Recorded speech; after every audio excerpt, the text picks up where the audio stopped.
What's going on, guys? Matt here, back again with another video. Let's run through picks 11 through 20 for the 2019 NBA draft class through a tier investing list. Again, in the 5 tiers, we have invest now long term, who are players I probably would like to invest in for 5+ years. Invest now short term, anywhere from 1 to 5 years, or even this season as a quick flip. Hold may have potential, players that I think we haven't seen enough of, and look, maybe build up another year for and potentially could invest into. Sell category, plain up just sell, and don't know enough category. I just personally don't know enough about them. I do try to do a bit of research before each of these videos just to learn a bit more about the players or refresh my memory on some of them, just because it's hard to keep track of every single player. But yeah, and again, reminding you, everyone, it's picks 11 through 20. I do get a lot of messages saying, like, where's Kevin Porter Jr.? He's definitely like one of the best players in the draft class, and he wasn't anywhere in the top 20 draft picks. So yeah, let's just run straight through it. And pick number 11, Cameron Johnson of the Phoenix Suns. Look, I'll have Cam Johnson in the whole in the may have potential category. I think the one downside for him, for myself, is just because he's not going to be starting for the Phoenix Suns this season. They've got Chris Paul, Devin Booker, Mikal Bridges, Jay Crowder, and DeAndre Ayton. So I think he's going to be that six-man sort of role, along with Cameron Payne coming off the bench, being a sharpshooter. They have trialled him as being a starter previously, but the Phoenix Suns ended up like not winning too many games last season. It was at the very start. He actually played very well, quite surprisingly. So yeah, I think with Jay Crowder starting, it might be a year or two just before you see any sort of Cam Johnson sort of stats sort of flying up. But I think he's going to be sort of at that in the low teens range coming off the bench. And if he can become a starter in a year or two, maybe coming into the mid to late teens, I can't see him being a 20-point per game scorer, but not someone I'd be wanting to hold long term in with his cards. Pick number 12, PJ Washington. So PJ, for me, I could have in either of the sell or may have potential category. I'll have him in the may have potential category. Again, like Cam Johnson, I don't think PJ Washington will be starting. Charlotte Hornets have LaMelo Ball, Terry Rozier, Gordon Hayward. They'll have Miles Bridges starting over PJ, and then they have Mason Plumlee being in the center. So I think PJ is going to be that sixth man sort of center, power forward sort of position or role for himself, which is quite annoying because I know there's a lot of investors that are big into PJ, and I think coming into your third season, if you're not starting, it's sort of patience is wearing thin for a lot of investors. So I think I can see definitely why people would be wanting to sell now, and I can definitely see people that want to hold maybe another season, because he was one of the most promising rookies coming out. His first regular season game was probably the best out of all the 2019 draft class. But look, I think again, people's patience are wearing thin when it comes to players now, and if they're not starting in their third season, they probably need a trade or it does get a little bit frustrating when it comes to investing specifically. Pick number 13, Tyler Herro. Look, I'll have him in the may have potential category as well. I know people could potentially have him in this category, they could have him in that category, and they could have him in the sell category. I can see why you'd have him invest now short-term category, just because of that playoff performance in 2020. I don't think it was a fluke at all. So I think, yeah, if you have that great playoff performance, it can't be a one-time thing. I think he's just, had the second-year blues. He's had a fair bit of distractions off the court. Expecting a baby. He's a new father as well. So I would have him in the may have potential category. I wouldn't sell him just based off that performance, but I also wouldn't invest massively just because he won't be starting for the Miami Heat. I think he'll be coming off the bench. They've already locked up Duncan Robinson to a contract long term, so I think he's going to be taking Tyler Herro's spot. So it's really it's basically just seeing what he can produce off the bench. If he can potentially have a six-man of the year sort of role, I mean, that could see a boost in his card prices. Whether we see that massive spike to where he was $80 per card in the playoffs, I don't think that's going to happen again. But yeah, I think if you're wanting to buy someone on the down low, Tyler Herro is not a bad one. Just keep in mind he won't be starting this season like the other two players that I've already mentioned. So yeah. Pick number 14, Romeo Langford from the Boston Celtics. I would probably have Romeo in the sell category, unfortunately. Look, his first 2 seasons have been injury riddled. He hasn't been able to play. I think he hasn't even played more than half a season, unfortunately. And I think the main reason, not just the injuries as well, I really place a lot of trust in the Boston Celtics front office. And unfortunately for Romeo, he's got a lot of guards in the depth chart at Boston. They've got Jaylen Brown. They've got who's their point guard? I'm going blank. Marcus Smart, Peyton Pritchard, and then they've also got Josh Richardson as well. So I think those 4 players obviously are going to be above Romeo Langford in the depth chart. So Romeo Langford is basically a third string point guard or shooting guard at the moment. So look, I think the real upside is he hasn't played a full season because of injury. Could potentially get traded, maybe as trade bait, but I don't think any team would probably have him as a starter at the moment. So, yeah, if you're thinking he could be traded, you could potentially hold him a little bit longer. But for me personally, I do have a few Romeo Langford cards, and I don't see him being a viable investment in the future, unfortunately.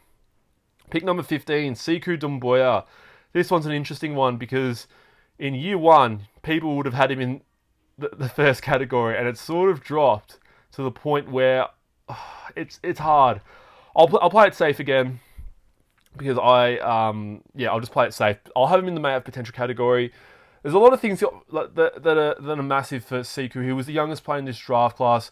In his rookie season, he had a great January. I remember he was the hottest player. His silver prisms were going for $150 raw. So he's shown glimpses of potential. People were calling him the next Giannis in that he was super raw and international, and he was just really getting a grasp on the game, and he could become so much more. Sort of drafted around the same area as Giannis as well. So a lot of parallels with Giannis with Sekou, but yeah, his second season didn't get too much playing time.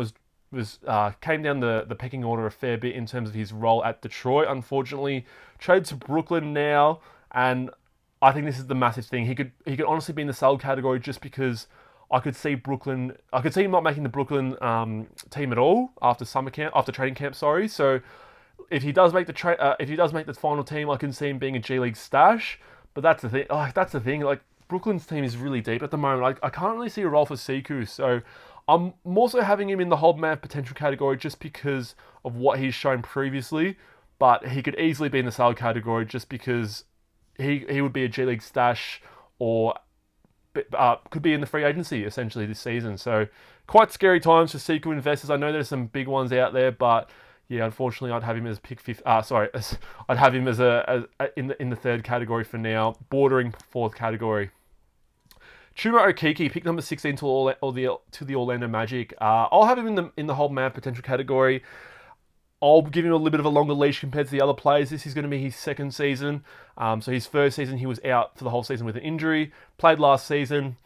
Bit inconsistent, but that comes with not playing for a year and also being your first full season. So I think with Orlando as well, he's actually going to be their starter from what I've read a fair bit about. They've got a lot of injuries at the moment, but being that starter, I know he's a sort of a 3-and-D player coming out of Auburn. I don't know how much what his ceiling can be, but I can see him being a solid role player, being a good 3-and-D player, and what his ceiling is after that, it's a bit of a hard one. But I'll give him this season just to see what he can really do, having a full off season to develop. I don't think he had any injuries, so he should be right for training camp and to start the regular season. And let's see whether having his full first off season is going to make a difference in his game. I wouldn't be selling off Chuma yet, but definitely after this season, I'd probably be making a choice after that and seeing where he's at after that. Pick number 17, Nickeil Alexander-Walker for the New Orleans Pelicans. I'll have him in the short-term category. I think there's a market for Nickeil just for the next maybe year or two. Playing with Zion, you're going to get a lot of attention and hype, as well as Brandon Ingram as well, being on that team. I think the only scary thing with Nickeil is that he's got a lot of ball there's a lot of ball in that Pelicans team to be shared around with Zion, Brandon Ingram, Jonas Valanciunas, as well as Devontae Graham. So I think someone's going to miss out there. The good thing with Nickeil is in previous seasons, even with Zion and Brandon Ingram, that he's actually been able to get the ball the same amount of time. Like, his usage rate hasn't really differed, which is good. So the Pelicans do have a bit of trust in him. They've got a new coach there in Willie Green, so it'll be interesting to see what they do there. But he will be a starter for the Pelicans this season, hopefully. But yeah, I think Devontae is going to be the one that misses out there. So in terms of getting the ball, so hopefully with Nickeil we can see that sort of 1 or 2 month bump in terms of his prices.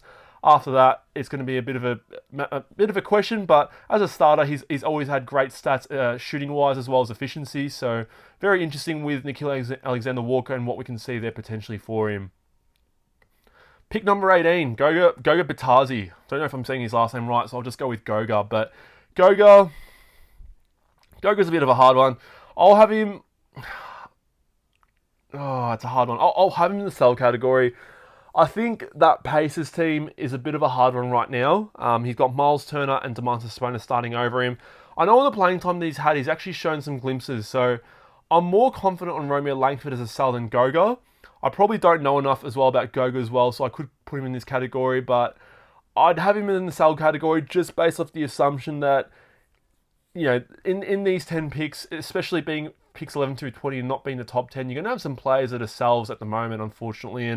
And with Goga, if he's not sort of that start, he's got Miles Turner and Sabonis over him who log a fair bit of minutes. I think the one plus side for Goga, though, is that Miles Turner always seems to be injured. So if Miles Turner gets injured like he always does in the regular season, you can have Goga starting. And, I mean, that could see a huge bump in his card prices and make me look really stupid. So I'll have him in the sell category, but I'm more confident on Romeo Langford being a sell than Goga.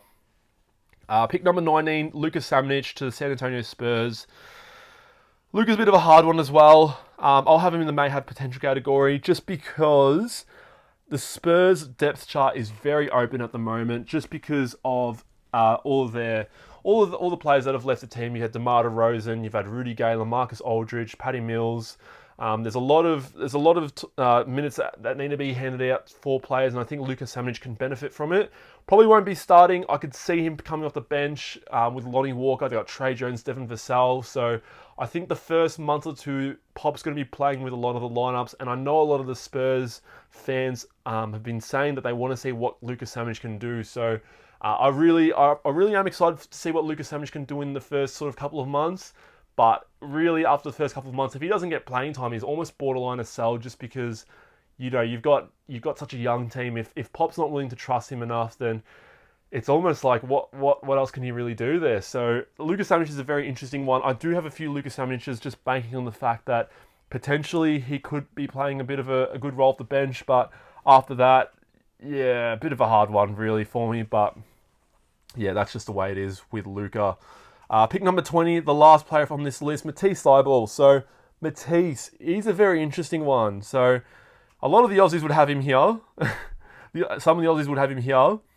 I would have him in the may have potential category. I think the massive thing with Matisse is he's one of the best defenders in the league, but it's what is the ceiling for a player that can be a defensive sort of, or a perennial sort of all defensive player. What's the ceiling for that sort of player? Someone that can average 2 steals a game, 1 block per game.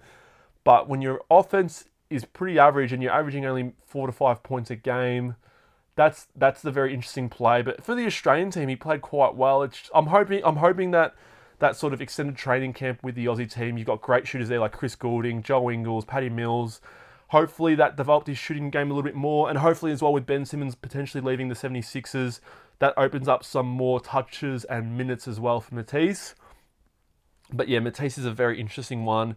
I think the plus side as well with Matisse is that being on the Australian national team is going to get him a lot of secondary. It's going to get him a lot of fans, like compared to a normal sort of play. If you kind of get what I'm trying to say, like trying to have Yao Ming, obviously who's a great player, but you've also got Jeremy Lin, you got Yi Zhang Lian, all these sorts of players who, more so Lin was an all right player, but Yi Zhang Lian was regarded as the draft bust. But when you go through his rookie cards, they're extremely high, and I think that's what's going to flow on with Matisse, in that he's going to get a lot of Australian fans that are willing to overpay for his cards. You've got players like Daly as well, Patty Mills as well. You've got where fans seem to overpay for their cards just because they're playing for their national team. So I could see a period where Matisse can sort of have a spike, or like sort of waves of where his prices can sort of waver based on the Australian team playing or not. But whether his game can develop in the NBA itself, that's a little bit of a hard one. If he can get to double digits, that'd be a great starting point. And then being a perennial all defensive player every year, that would be a great starting point for Matisse. But yeah, give him a couple more years. But for now as well, I think it'll be very interesting to see what happens with the national team as well, and what his role will be. And yeah, you've also got the Paris Olympics coming up in 3 years' time. So I wouldn't be surprised to see a spike for Matisse there as well. So yeah, those are picks 11 through 20. To summarize it up, we had Nickeil in the Invest Now short-term category, Cam Johnson, PJ Washington, Tyler Herro, Sekou Doumbouya, Chuma Okeke, Luka Samanic, and Matisse in the may have potential category. And we had Romeo Langford and Goga Bitadze in the sell category. So let me know in the comments whether you guys would agree or not with my picks. And look, I tried to be quite fair with it all. I'd love to have every player in the Invest Now category, but unfortunately it's not the way it goes. But yeah, let me know in the comments whether you agree or disagree. I appreciate it as always if you've made it till the end, and I'll see you all in future videos. Take care.